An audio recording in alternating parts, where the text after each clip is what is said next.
L'Omega Speedmaster occupe une place particulière dans l'histoire de l'horlogerie pour de nombreuses raisons et il n'y a qu'une seule Speedy qui trône au sommet, la Speedmaster Moonwatch Professional. C'est une icône qui mérite vraiment ce titre souvent galvaudé et cette montre a une importance universelle parmi les collectionneurs. Cependant, au fil des années, le choix de la Moonwatch à acheter est devenu moins évident et la simple question « Quelle Moonwatch devrais-je choisir ?» est de loin la question la plus fréquemment posée que nous recevons à propos d'Omega. Alors aujourd'hui, nous allons examiner en profondeur la Speedmaster Moonwatch Professional en abordant ce qu'est exactement une Moonwatch, ce qu'elle n'est pas, les options disponibles, les points clés à considérer et laquelle vous conviendrait le mieux. Avant de commencer, si vous n'avez pas vu notre nouveau livre sur Omega, le lien est dans la description. Voici sa structure. Nous avons le contexte historique pour chacune des collections principales, les développements du 21e siècle d'Omega et enfin un aperçu des montres principales du catalogue moderne. Tout cela a été préparé par notre équipe de rédacteurs. Il a fallu des mois de préparation pour arriver à ce résultat final. Et si vous voulez y jeter un œil, il est disponible en téléchargement gratuit. Nous l'enverrons dans le format souhaité, mobile ou ordinateur. J'espère que cela vous plaira. Les retours sont positifs. Et si vous voulez qu'on en fasse une version imprimée, j'ai vu quelques commentaires à ce sujet dans une vidéo précédente. Si c'est quelque chose qui vous intéresse, c'est un bon retour pour nous car cela influencera notre façon d'aborder ces projets à l'avenir. Pour commencer, nous devons clarifier ce qu'est exactement une Moonwatch Professional, car la grande majorité des Speedmaster ne correspondent pas techniquement à cette classification. La première Speedmaster a commencé comme une montre de course, la CK2915, qui a été lancée en 1957, faisant partie de la trilogie professionnelle qui comprenait également la Seamaster 300 et la Railmaster. La Speedmaster originale de 39 mm fut le premier chronographe à afficher une échelle tachymétrique sur la lunette extérieure au lieu du cadran. Elle avait des cornes droites et plates au lieu des cornes torsadées auxquelles nous sommes maintenant habitués, un verre acrylique, de larges aiguilles Broad Arrow et surtout son mouvement chronographe à roue à colonne calibre 321 à remontage manuel. La Speedmaster s'est vite imposée auprès des pilotes et de la communauté aéronautique. En 1959, la référence CK2998 a été présentée et elle a été portée par plusieurs pilotes qui les ont achetées comme montres personnelles, y compris des pilotes d'essai et de futurs astronautes. L'un de ces pilotes repoussant les limites était Wally Schirra, un astronaute du programme Mercury qui a fait le tour de la Terre en 1962 avec sa propre CK2998, devenant ainsi la première Omega dans l'espace. Choisir la Speedmaster pour aller au-delà de la Terre fut crucial car la NASA cherchait une montre à certifier pour les vols spatiaux et l'attribuer à ses équipages. Plusieurs marques ont soumis leurs montres pour la certification et après une série d'épreuves ardues, Omega a été sélectionnée. La Speedmaster a subi des tests extrêmes de température, humidité, choc, pression, vibration et d'autres tests éprouvants. Et en 1965, la Speedmaster Professional ST15012 a été homologuée par la NASA pour toutes les missions spatiales habitées. C'était la première Speedmaster à porter Professional sur le cadran. Et la légende s'est consolidée le 20 juillet 1969 lorsque Buzz Aldrin a posé le pied sur la surface lunaire et que la Speedmaster est devenue la première montre portée sur la Lune. La légende de la Speedmaster s'est renforcée lors d'Apollo 13 où le chronographe a servi à chronométrer l'allumage du système de propulsion de descente, permettant à l'équipage de revenir sain et sauf après une quasi-catastrophe qui aurait pu bien plus mal se terminer. En conséquence, Omega a reçu le Silver Snoopy Award pour la contribution de l'horloger à la mission. Les codes de conception des chronographes homologués par la NASA restent très présents aujourd'hui et les astronautes d'Apollo reconnaîtraient aisément la Speedy Pro actuelle. La gamme actuelle des modèles Speedmaster est immense, mais ceux qui portent le nom Speedmaster Moonwatch Professional sont assez restreints. Donc, pas de Speedmaster 38, la série Dark Side of the Moon non plus n'est pas concernée. La Speedmaster 57, la première Omega dans l'espace et LED White ainsi que d'autres sous-familles ne seront pas abordées aujourd'hui. Les modèles Speedmaster Moonwatch Professional partagent des caractéristiques dont le boîtier asymétrique de 42 mm facilement reconnaissable avec une extension protégeant couronne et poussoir. Des cornes de style lyre, une disposition à 3 compteurs sans date, un verre bombé et un mouvement chronographe à remontage manuel calibre 3861 avec un fonctionnement à navette et CAIM, le tout accompagné d'une certification Master Chronometer. Cependant, même si peu de montres sont qualifiées de Moonwatch, il existe d'importantes variations de couleurs de cadran, de matériaux de boîtier et de configuration de bracelets, en cuir comme en métal. Mais sous la surface, elles respectent tout le schéma classique de la Moonwatch. Et maintenant, nous devons aborder ce choix crucial. Ezalite ou Saphir. Deux piliers de la gamme Speedmaster Professional, les modèles Ezalite et Saphir Sandwich lancés en 2021 avec la dernière génération de la Moonwatch. La présentation avec les cadrans noirs fait référence aux modèles 105.012 et 145.012, et la plupart des collectionneurs semblent appartenir fermement à l'un ou l'autre camp lorsqu'il s'agit de choisir entre les deux. Maintenant, chacun a ses propres atouts, mais regardons d'abord leurs similitudes. Les deux versions ont pratiquement des dimensions identiques, avec un boîtier en acier inoxydable asymétrique de 42 mm de diamètre, mais ils se portent comme un boîtier de 40 mm car le diamètre mesuré de lunette à lunette est très proche de cette taille. Et la distance de 47,5 mm de corne à corne ne dépassera pas, sauf sur les poignets les plus fins. Maintenant, la version en saphir est légèrement plus fine avec 13,18 mm contre 13,54 mm pour la version en ezalite. Il est important de noter que cette épaisseur est entièrement due au choix du verre, donc elle ne sera pas très perceptible au poignet. L'étanchéité est de 50 mètres et le boîtier reste quasiment identique à la montre qui a été sur la Lune. Le cadran présente une disposition similaire pour les deux, mais la composition varie, ce que nous verrons bientôt, tandis que l'insert de lunettes en aluminium anodisé rend hommage aux puristes avec le point au-dessus du 90. Les deux références partagent les trois compteurs encastrés, la minuterie en escalier sur le cadran extérieur et le même calibre à remontage manuel, le mouvement chronographe 3861, introduit en 2019 lors de l'Apollo 11 50th Anniversary Limited Edition. Ce calibre a introduit l'échappement coaxial dans la série Moonwatch et marqué l'adoption totale de la certification Master Chronometer dans cette histoire légendaire.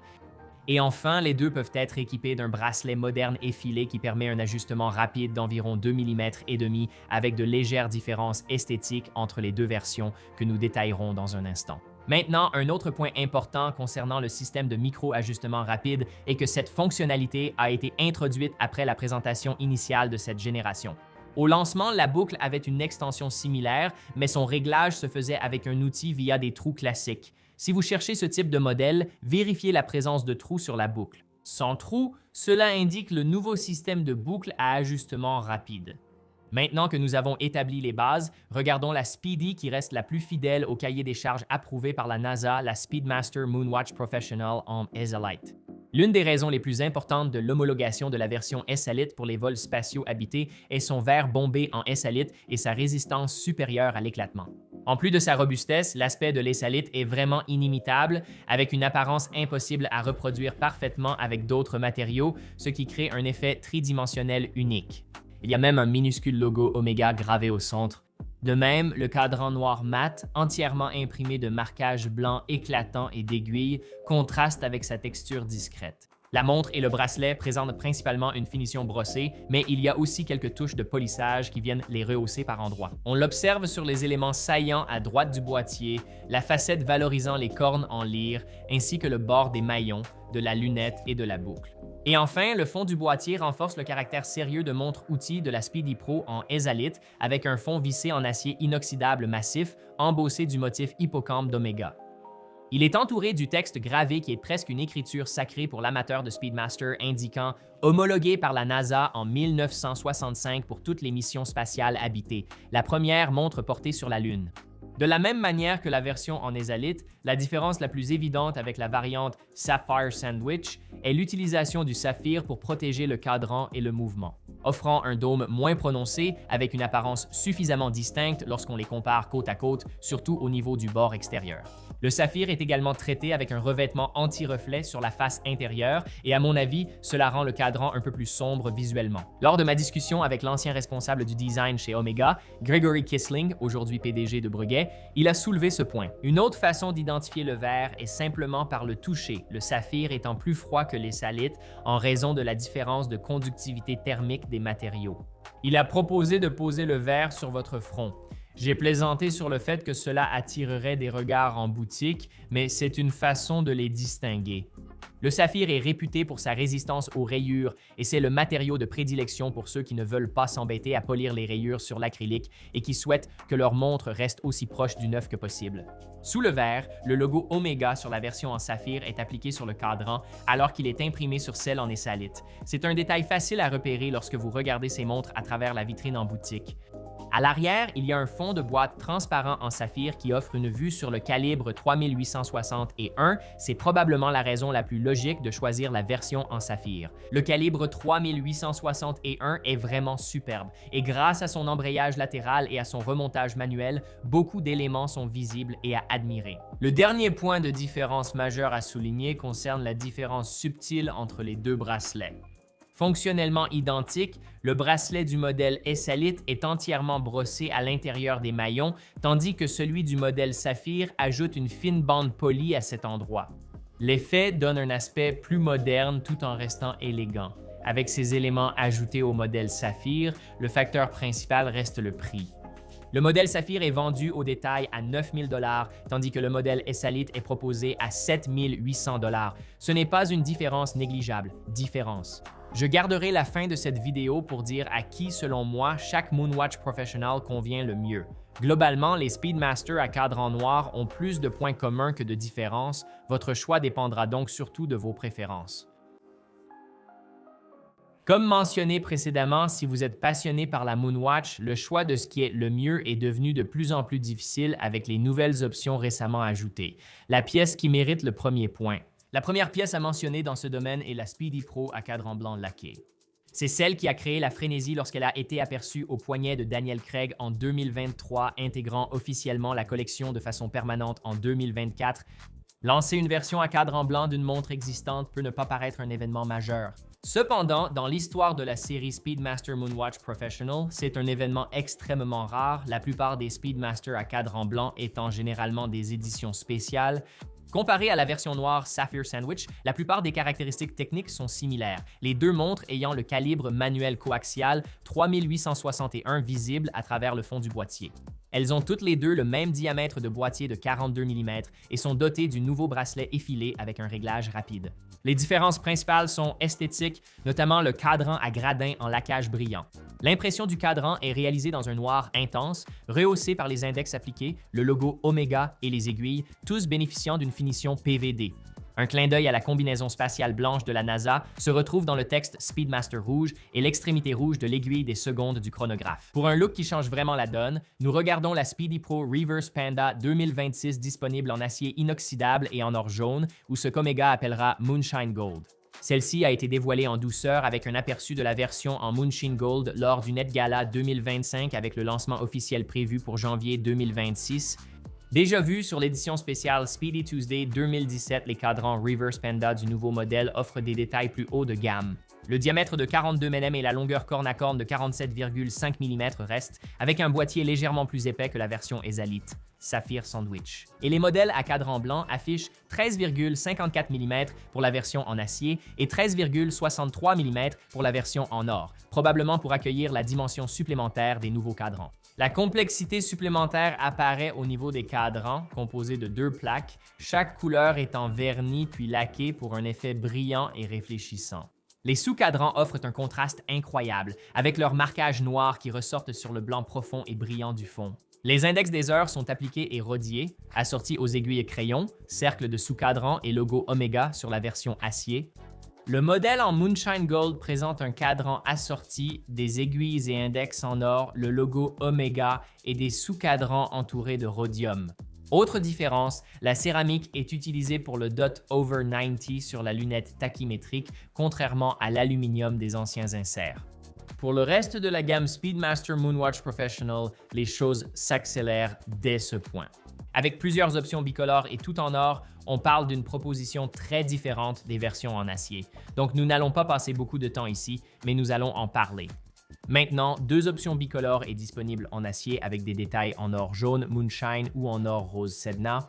À partir de là, on grimpe dans les prix à 5 chiffres, du milieu au haut de la fourchette avec des références en or massif Sedna, Moonshine et or blanc Canopus, et même quelques-unes avec des lunettes serties de diamants. Je dirais qu'il y a des cadrans fantastiques dans la famille en or massif avec le Moonshine Gold vert et le Moonshine Gold Panda qui se démarquent vraiment, sans oublier le cadran noir avec le boîtier en or Sedna qui est également très séduisant. Certains se demandent sûrement ce qu'il en est de la version First Omega in Space de la Speedmaster qui rend hommage à un moment clé de l'exploration spatiale de la marque et affiche un prix similaire à la série professionnelle.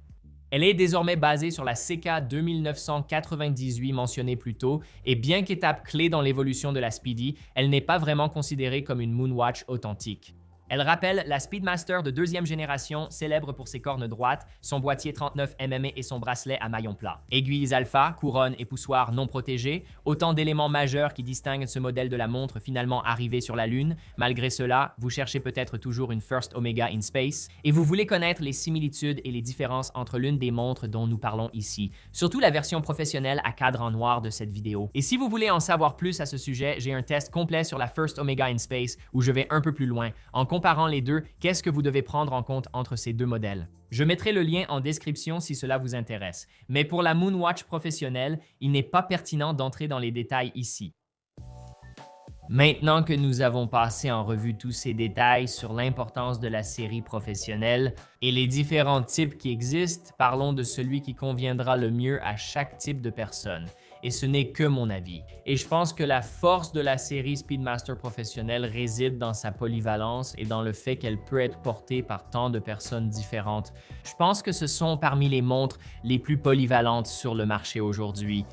Même avec le boîtier de 42 mm, j'ai toujours eu ce ressenti que certaines personnes peuvent avoir en voyant simplement ce chiffre. C'est trop grand pour mon poignet. Je porte tout le temps une Speedmaster de 42 mm. Je n'ai pas un poignet particulièrement large. Ces montres sont conçues pour être portées par le plus grand nombre de bien des façons. Ce n'était peut-être pas voulu, mais c'est arrivé ainsi. Ces montres sont des icônes, non seulement pour leur lien avec l'espace et la NASA, mais aussi parce qu'elles comptent parmi les chronographes les plus légendaires et fiables au quotidien. Parlons maintenant de les élites. À qui convient le mieux les élites? J'en porte une à mon poignet. Si je devais choisir entre la Sapphire Sandwich et les élites, je ne fais sûrement pas partie de la majorité, mais je prendrais les élites. C'est ce que j'ai fait. Pourquoi? Car c'est le choix le plus pur. C'est la montre qui, si vous êtes quelqu'un qui accorde de l'importance à cette affiliation avec la NASA et au respect des spécifications jugées idéales pour les astronautes, sera faite pour vous. Ce n'est peut-être pas autant une question de spécification moderne. Vous recherchez simplement la tradition. Vous aimez ce que cette montre représente, pas seulement ce qu'elle est. Si c'est votre cas, cela prendra tout son sens. Je pense aussi que ces montres offrent une expérience émotionnelle avec un style vintage qui incarne le mieux l'esprit montre-outil de la collection. De plus, cela pourrait être un choix plus économique car cette montre sera vendue à un prix bien inférieur. Avoir plus de 1000 $ de différence entre la version Sapphire Sandwich et la version S-Elite, c'est un écart important. Donc, si c'est votre cas, cela peut aussi être un point intéressant. Et en plus, il faut être quelqu'un qui aime l'idée que cette montre montre un peu plus ses marques d'usure. Peut-être pas sur les parties polies du boîtier car il est plus brossé, ce qui pourrait vous plaire. Personnellement, j'aime ça, surtout au format Speedmaster, et aussi ces petites marques sur le verre que je trouve cool. Et si jamais j'avais un problème avec ça, je pourrais les polir. C'est simplement ce vers quoi je me tourne en tant que personne qui est peut-être un peu plus puriste à ce niveau-là. Et j'aime l'histoire et le récit. Ça me semble juste plus authentique de cette façon. Mais peut-être que vous cherchez simplement quelque chose qui corresponde davantage aux goûts actuels. Et si c'est votre cas, c'est là que la version Sapphire Sandwich entre en jeu. Il faut bien sûr aimer les versions à cadre en noir. Vous aimez ce look classique, mais vous voulez une version contemporaine de la légende sans vous éloigner de l'identité principale. Si vous optez pour cette option, vous appréciez l'avantage de voir le calibre, ce que je comprends, car c'est un mouvement très esthétique. Vous obtenez la création moderne de ce que représente vraiment cette montre. Elle ne s'éloigne pas beaucoup du chemin tracé. Elle conserve toujours l'intégrité de ce pourquoi cette montre a été créée à l'origine, mais vous vous dites probablement « j'adore la Moonwatch, mais je ne prétends pas non plus aller dans l'espace de sitôt ». Maintenant, vous avez la version Panda et c'est la Speedmaster avec, je pense, une touche parmi les plus modernes. Elle possède un peu plus de ces éléments polis. Elle a un aspect très brillant sur les sous-cadrans et le cadran central, un contraste incroyable. C'est quelque chose de beaucoup plus axé sur l'esthétique. Ils aiment toute l'histoire de la Speedmaster, mais ils veulent quelque chose avec un peu plus de dynamisme sportif et possèdent peut-être déjà la Speedmaster à cadran noir ou d'autres Speedmaster et souhaitent quelque chose qui puisse se distinguer de celle-ci. De plus, c'est l'une des Speedmaster les plus accrocheuses, peut-être même la plus voyante en acier inoxydable. Elle est plus expressive, moins utilitaire, donc la Panda peut être une excellente option si c'est ce que vous cherchez. Ensuite, il y a le cadran blanc. Celle-ci s'adresse à quelqu'un qui veut quelque chose de différent, mais pas au point de ne plus avoir l'impression d'avoir une Speedmaster. La montre elle-même peut représenter quelque chose de plus que toute cette histoire de Moonwatch, et en fait, elle peut presque être perçue comme une montre de course à bien des égards. Quand je regarde cette montre, je ne pense presque pas à l'espace. Je ne retrouve pas cette identité de Moonwatch. Je pense aussi à la forme originale de 1957 où cette montre donne l'impression qu'elle pourrait être tout aussi belle sur un circuit automobile ou simplement être une pièce adaptée au quotidien. Cette montre ne donne pas l'impression d'avoir le côté utilitaire de la version à cadran noir, surtout la S-Elite, mais elle sera la plus sportive du lot et ressemble le moins à une Speedmaster de loin.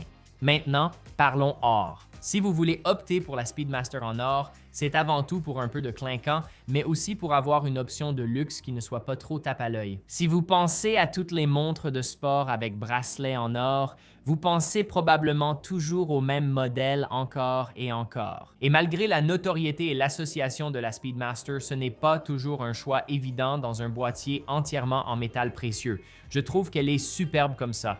Disons que vous avez déjà quelques icônes en acier. C'est là que vous pouvez choisir cette option. Et vous avez aussi différents matériaux de boîtier, ainsi que le rendu des couleurs et tout ce que vous pouvez obtenir avec les différents métaux, sans oublier le cadran. Le cadran vert avec l'or Moonshine est spectaculaire. J'aime aussi beaucoup l'or Sedna avec le cadran noir. Ça fonctionne tout simplement. Et enfin, nous avons la version bicolore. Celle-ci parle d'elle-même. C'est une montre pour quelqu'un qui veut quelque chose d'un peu plus sophistiqué avec des ornements, mais qui ne veut pas non plus aller jusqu'à l'or massif. Ils veulent quelque chose d'audacieux, mais sans pour autant attirer l'attention à chaque instant.